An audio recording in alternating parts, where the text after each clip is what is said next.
My name is Brenda Stevens. I am a licensed therapist and one of the hosts of Two Queens and a Joker, My Narcissist Ex and Me. Sarah is otherwise occupied and she's not been feeling well. And we are in that liminal week between Christmas and New Year right now, where time kind of stands still and moves fast all at the same time. I have a topic that I think will probably resonate to most people who are listening. It is about our own reaction to what we've experienced with a narcissistic person being in our life. If you've ever thought maybe it wasn't that bad, maybe I'm overreacting, maybe I should give it one more try, this episode is for you. Today, I want to be very clear about something that gets minimized all the time. Staying in a narcissistic or abusive relationship is not confusing because you're weak. It is to the narcissist's advantage to keep you in a state of questioning. I'm going to talk about why people stay, why leaving feels terrifying, and why you miss them after you're finally out, and why that pull to go back can feel almost physical, and it honestly is physical. And I want to talk about hope, fantasy attachment, and what early childhood has to do with all of this. I'll also talk about kids because that matters too, and maybe matters the most. So here's what we're covering today. Number one, why does this feel so confusing? Two big reasons for that are intermittent reinforcement and trauma bonding. Another is fantasy attachment and hope. Hope is something that keeps us hooked for a very, very long time. The withdrawal phase after leaving is no joke either. There literally is a withdrawal similar to a substance withdrawal, drugs or alcohol. It's very, very similar. You've probably heard us talk about that before. If you've ever listened to an episode of ours, there really is a neurochemical process going on in these relationships all the way through, including when you're gone and when you start to have those fond memories about them and consider getting back together. So first off, I want to say why staying in the relationship feels so confusing. And one of the reasons is narcissistic abuse is destabilizing at its core. It's rarely awful all the time. There can be good moments, and there can be stretches of calmness. There are apologies, promises, and then there's the flip, the unpredictability. It keeps us stuck in our heads, constantly trying to figure out what we did wrong, and how to get back to that good version of the relationship. And again, very, very plainly, I want to say this confusion is one of the symptoms of abuse. It is intentional. It's intentionally caused by the narcissist. If you feel afraid to be honest, afraid to set boundaries, afraid of their reaction, and you're constantly managing your words, your tone, the expression on your face, your timing, when is the best time to talk to them about this or that, that's not a healthy relationship. That is absolutely a power dynamic. You are acquiescing to their mood, which is typically not very good, and timing and planning and strategizing when it's safe to just live your life and do things the way you would normally do it if you weren't in this relationship. Intermittent reinforcement is a big, big deal, and to me is at the core of these relationships. So there's a psychology concept that explains why this bond feels so strong. Intermittent reinforcement means rewards are given unpredictably, basically. And that's psychological rewards. And sometimes it's actually physical rewards. If you think of a slot machine, that is intermittent reinforcement. Keep pulling that handle or pressing the button. That's how it's done these days. Sometimes you'll win, but if you keep, I almost got 3 cherries, I almost won. And you put more money in because you think it was so close. It is very similar to what a slot machine is. So knowing the unpredictability actually creates the strongest conditioning. If you think of positive and negative reinforcement, intermittent reinforcement is one of those two in that category, and it is far and away the strongest. In relationships, intermittent reinforcement looks like this. They're cruel or dismissive, and then they're warm and apologetic. Then they withdraw or punish. Then they're suddenly kind again. That kindness becomes the reward. The cruelty becomes the threat. Your nervous system doesn't bond to safety. It bonds to relief. And as you know, because you're in this or you have been in this, that cycle is consistent. It is a pattern in every one of these narcissistic relationships, parent-child, couples, spouses, friends, coworkers. This is across the board in all of them. So that's why people say when it's good, it's so good. That's not love talking. That is the conditioning. You're not attached to the relationship. You're attached to the moment the pain stops, which is that relief, right? And this is where trauma bonding comes in. A trauma bond forms when there's a power imbalance combined with intermittent reward and punishment. Again, intermittent reinforcement is the strongest reinforcement type. So now let's talk about fantasy attachment and hope, because this is a part people don't really, I think, understand about themselves. And I think it's pretty common for all of us.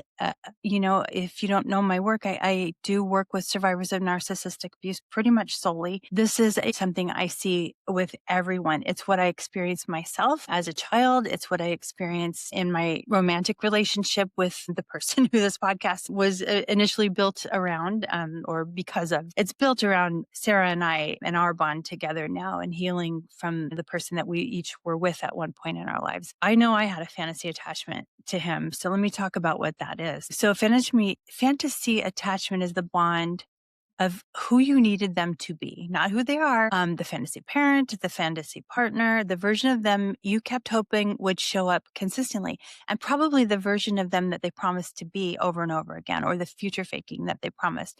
That is a fantasy attachment too, that we bond to based on the future that they promised us. So again, this often starts in childhood. I have mentioned, I think before on the previous episode of this podcast, I am starting a class on January 21st for adult children of narcissistic parents.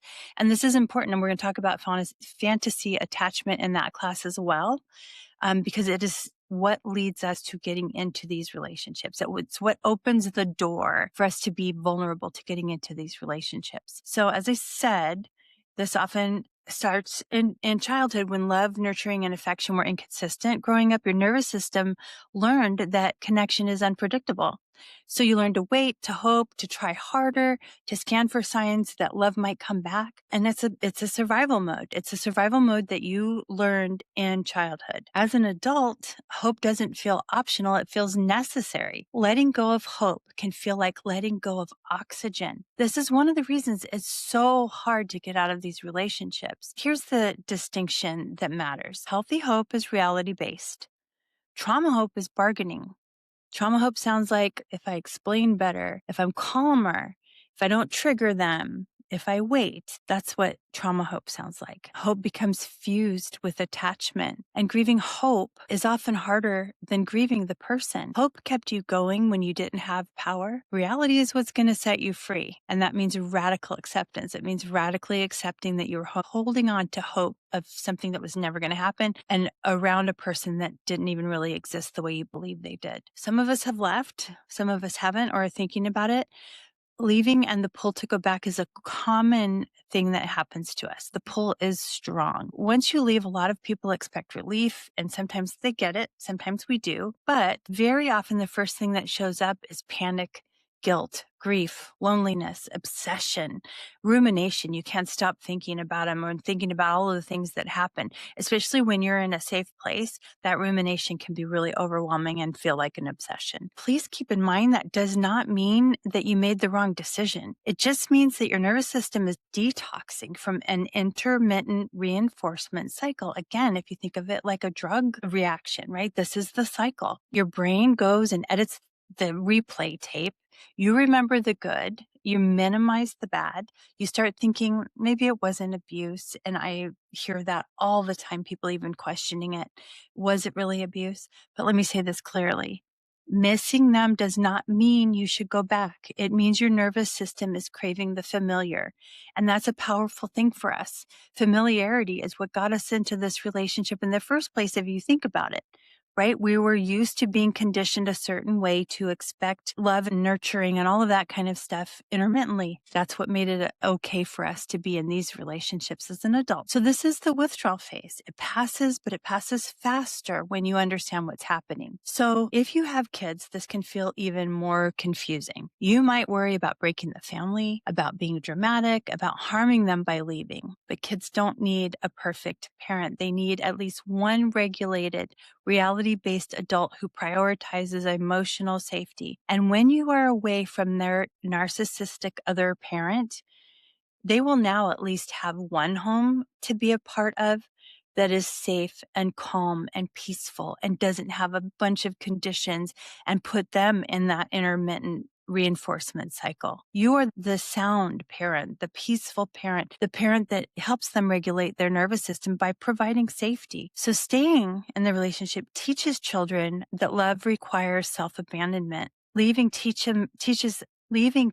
them that safety matters. One calm, clear parent changes the trajectory more than endless hope ever will. You will never regret giving your children a chance to not be in an abusive relationship. You just won't. The urge is going to happen to go back. So when that urge does show up, here's what I think is the most helpful thing that you can do for yourself. First thing is to name it. Tell yourself, remind yourself, this is the trauma bond talking. Second, regulate your body for 2 minutes. Longer exhales than inhales. And a good way to do that is breathe in like you're sniffing a flower, and then breathe out like you're blowing out candles. That is one way to regulate your nervous system. Keep your feet on the floor, keep yourself grounded, and don't forget we have the trauma toolbox on the narctrauma.com website. It has these exercises in there so you can go to it when you're feeling dysregulated and have a break. It'll give you a time to ground and get back into the moment and into reality. The other thing is a reality list. Maybe writing down 5 concrete examples of harm, the harm that you've experienced in this relationship, not feelings, just facts, things that have happened to you in the relationship. Maybe you've journaled and you already have that written down, but maybe this is something to have handy for yourself so that you can look back on it in these moments and remind yourself of the reality. And this relationship absolutely was abusive. So if you do all of those things and you still want to go back after that, talk to someone safe before you act. If you have a therapist, talk to your therapist, talk to a close friend that knows what's been going on and understands narcissistic abuse to at least some degree. I swear to God, I'm not trying to just kind of push all of my stuff, but I actually have an article on, again, the narctrauma.com website about how to explain this kind of abuse to friends and family. So please go look at that, print it, download it, whatever, and share it with people who you want to have a better understanding of what you've experienced so they can support you. As you sit with this episode, I want you to ask yourself one question. Am I attached to who they are or who I keep hoping they'll become? I know for me, I held on to hope of who he would become for years. And that hope changed as we got older. In the beginning of our relationship, I was sure he's going to be a rock star. He's a musician and very talented. I would have to say, I don't want to give him any credit for anything, but he is a very talented musician and artist. And I really believed him when he was going to pursue a career in music, and really had faith that he was going to be successful in that. And then I believed all the other dreams that he had until I started, to mature and see the patterns and understand what was really going on there. Think about that.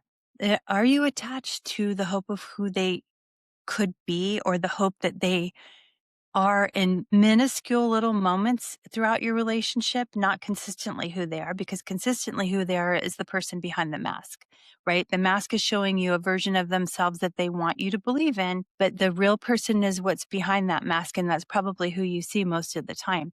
That person's typically not very pleasant and really not a person anyone would want to be close to. So if this episode hit home, you're definitely not alone.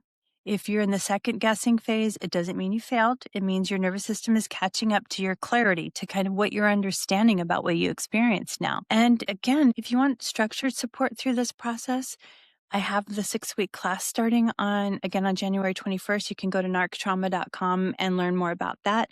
It is for adult children of narcissistic parents. I will tell you, most of the people that come to seek therapy with me or at my practice come because they're in partnership with a narcissist, a romantic partnership typically. Oftentimes what happens is as they start doing the work and they're healing, they realize that this is not the first narcissist in their life. They realize that they were raised by one or two, or maybe even there were more narcissists in their family of origin that had a caretaking role. So the class might be for you either way.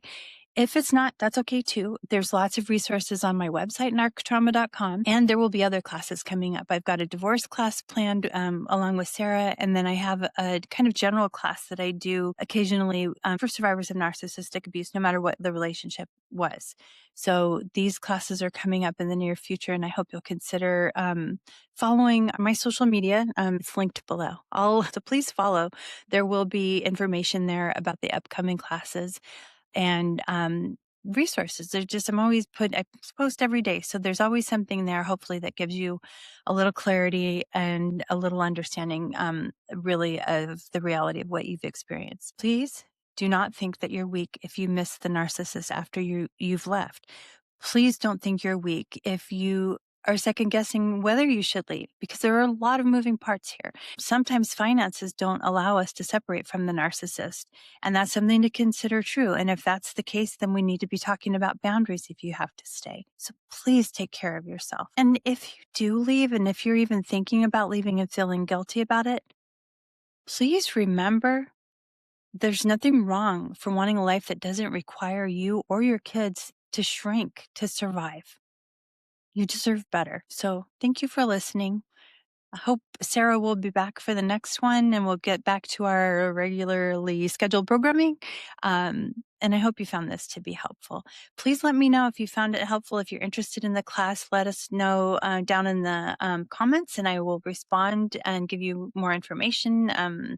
Happy to help in any way that I can. Thanks.